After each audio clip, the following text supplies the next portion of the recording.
দেশি মুরগির মাংসের মতনই কিন্তু দেশি মুরগির ডিমটাও খুবই টেস্টি খেতে। তো আজ আপনাদের আমি খুব কম তেল ও মশলায় দেশি মুরগির ডিমের পোচকারি বানাবো। বাড়িতে মাছ মাংস না থাকলে কিংবা মাছ মাংস খেতে যখন একঘেয়েমি লাগে তাহলে কিন্তু চটজলদি এরকম একটা রেসিপি আপনারা বানিয়ে নিতে পারেন। এটা দেশি মুরগির ডিম ছাড়াও কিন্তু বানানো যেতে পারে। চলুন তাহলে রেসিপিটা দেখে নেওয়া যাক। Hi guys, welcome back to my YouTube channel রাখির রান্নাঘর।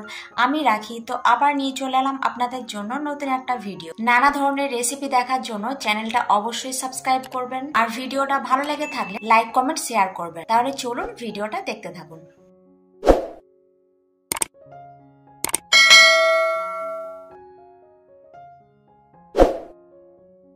হাই গাইস, দেশি মুরগির ডিমের পোচকারি বানানোর জন্য এখানে দেশি মুরগির ডিম নিয়ে নিয়েছি। আছে 5টা দেশি মুরগির ডিম, কিন্তু 5টা লাগবে না, আমাদের বাড়িতে যজন মেম্বার ততজনের জন্যই বানাচ্ছি। তো নিয়ে নিয়েছি 3টে দেশি মুরগির ডিম, আর এখানে একটা নিয়েছি টমেটো আর একটা পেঁয়াজ। তো এই টমেটো পেঁয়াজটাকে ভালো করে একটু পেস্ট বানিয়ে নিচ্ছি। খুব মিহি পেস্ট বানাইনি, এই যে এরকম ভাবে পেস্ট বানিয়ে নিয়েছি। আমি এখানে সুবিধার জন্য পেঁয়াজ আর টমেটো একসঙ্গে পেস্ট বানিয়ে নিয়েছি। ডিমের পোচকারি বানানোর জন্য একটা কড়াই বসিয়ে কড়াইটাকে কিন্তু খুব ভালোভাবে গরম করে নিতে হবে। কড়াইটা খুব ভালোভাবে গরম হয়ে গেলে কড়াইয়ের মধ্যে 1 চামচ মতো সর্ষে তেল দিয়ে দিচ্ছি। তেলটাকে ভালোভাবে গরম করে নেওয়ার পর এই যে দেশি মুরগির ডিমটা ফাটিয়ে দিয়ে দিলাম। তো ডিমের মধ্যে সামান্য একটু নুন ছড়িয়ে দিচ্ছি। পিঠ ভালোভাবে ভাজা হয়ে গেলে আবার অন্য পিঠটাও ভেজে নিচ্ছি। তো ডিমটাকে উল্টে পাল্টে বেশ ভালোভাবে ভেজে নিয়েছি। এবার ডিমটা একটা প্লেটের মধ্যে তুলে রেখে দিলাম।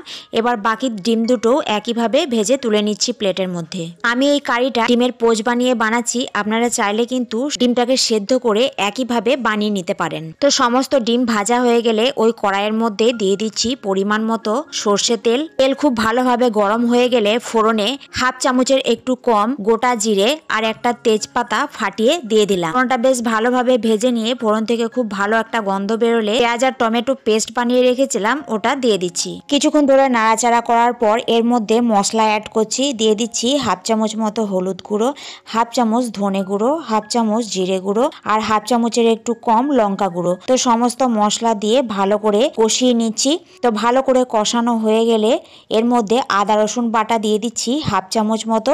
তো আদা রসুনটাকেও দিয়েও ভালো করে একটু কষিয়ে নিচ্ছি। আদা রসুনের যতক্ষণ না কাঁচা গন্ধটা চলে যায়। আদা রসুনের কাঁচা গন্ধটা একটু চলে গেলে কালারের জন্য দিয়ে দিচ্ছি 1/2 চামচেরও কম কাশ্মীরি লঙ্কা গুঁড়ো। তো এটাকে খানিকক্ষণ ধরে মশলার সাথে কষিয়ে নিচ্ছি। মশলার সাথে কষিয়ে নেওয়ার পর মশলা থেকে যখন তেল ছেড়ে দেবে তখন এর মধ্যে পরিমাণ মতো নর্মাল জল দিয়ে দিচ্ছি। যতটা গ্রেভি রাখবো সেই অনুযায়ী জল দিয়ে দিলাম। ডিমের পোচকারিতে খুব একটা ঝোল ঝোল ভালো লাগে না, তাই যেরকম ঝোল রাখবো সেই অনুযায়ী জলটা দিলাম।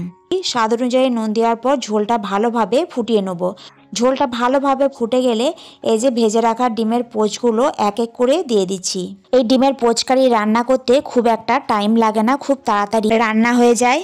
খুব সহজ একটা রেসিপি বলতে পারেন। তো ডিমটা দেওয়ার পর 5 মিনিট মতো এটাকে ঝোলের সঙ্গে কিছুক্ষণ এটা ফুটিয়ে নিচ্ছি। তো ঝোলটা একটু ভালো করে ফুটে গেলে এর মধ্যে গরম মশলা দিয়ে দিচ্ছি 1/2 চামচের কম। গরম মশলাটা দিয়ে কিছুক্ষণ এটা মিশিয়ে নেওয়ার পর এটাকে আরো 5 মিনিট এটাকে একটু রান্না করে নিচ্ছি। মাছ মাংস ডিম যে কোনো রান্নাতেই কিন্তু একটু তেল না দিলে খেতে ভালো লাগে না, কিন্তু আমি এখানে খুব কম তেলেই কিন্তু রান্না করেছি, যেটা খেতেও কিন্তু খুবই টেস্টি হয়েছিল। তো দেখুন দেশি মুরগির ডিমের পোচকারি আমার তৈরি হয়ে গিয়েছে।